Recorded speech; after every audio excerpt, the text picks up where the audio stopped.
Okay, so there's this quiet revolution happening right under our noses in the world of AI. It's not about the stuff that grabs all the headlines, bigger and bigger models. Nope. It's about making them smarter, leaner, and way more efficient. We're going to talk about something called TurboQuant. And trust me, it is changing the entire game. So for what feels like forever, the mantra in AI has been more, more, right? More data, models with billions and billions of parameters, and of course, bigger and beefier GPUs to run it all.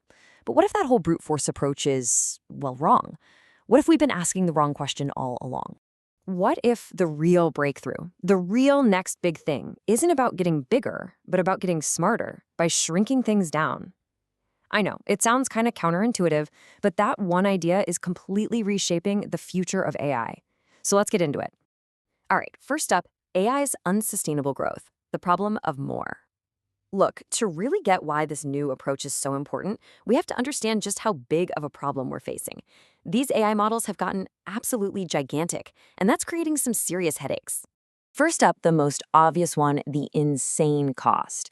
We're talking about running these models on huge farms of super expensive, power-hungry GPUs. It costs a fortune. And that creates this massive barrier, right? It means only the biggest companies with the deepest pockets can really play at the cutting edge. And then there's deployment. This is a huge one. You can't exactly stuff a whole data center into your smartphone, right? Or into the dashboard of your car. These giant models are stuck in the cloud, which makes real-time, on-the-spot AI pretty much impossible for most things. Okay, and this third one is maybe the most important, the real sneaky problem, the memory bottleneck. You see, it's not always about how fast a chip can crunch numbers. The real speed limit is how fast you can get the data to the chip and back again. It's like having a supercar stuck in a one-lane traffic jam. This memory bandwidth problem is a massive roadblock for making AI faster. So with all those problems, the big question is, can we actually do more with less? And the answer is a resounding yes. This is where our solution comes in. Let's talk about shrinking AI with something called TurboQuant. So what on earth is quantization? Well, at its heart, it's a really clever way of compressing the numbers inside an AI model. Think of these numbers or weights as the model's brain, all its learned knowledge. Normally, these are stored with super high precision, lots of decimal points. Quantization basically says, hey, let's round those numbers off and make them way simpler. We're going from high precision to low precision. So you're literally taking these big, clunky 32-bit numbers and squishing them down to 16-bit or 8-bit, or get this, even 4-bit representations. It sounds like a small change, but the impact is massive. A model can become up to 16 times smaller and a whole lot faster. It's wild. The best analogy I've heard for this is perfect. Think about compressing a huge 4K movie file. The goal is to make the file way smaller so you can stream it easily, right? But you do it in a way where you, the viewer, can't even tell the difference in quality. That's exactly what's happening here. We're getting a much smaller model without losing that visible quality. But here's the thing. This isn't just some crude, simple compression. Oh no, TurboQuant is way more sophisticated than that. It's a whole process. It looks at the specific hardware you're using, it smartly applies different levels of precision to different parts of the model, and then it does this clever fine-tuning at the end to make up for any tiny bit of accuracy that might have been lost. It's the secret sauce that gives you the best of both worlds, huge performance gains with almost no downside. And this is where things get really interesting. This one idea, this one technique, doesn't just exist in a vacuum. It creates this massive cascade of innovation, a ripple effect that touches literally every part of the AI industry. For the people actually building these AI models, this is a total game changer. Think about it. Before, they were always fighting against the hardware. They had to design their models to fit these rigid, annoying limits. But now, they can design models that are aware of the hardware from the get-go. Efficiency isn't an afterthought anymore. It's baked in from day one.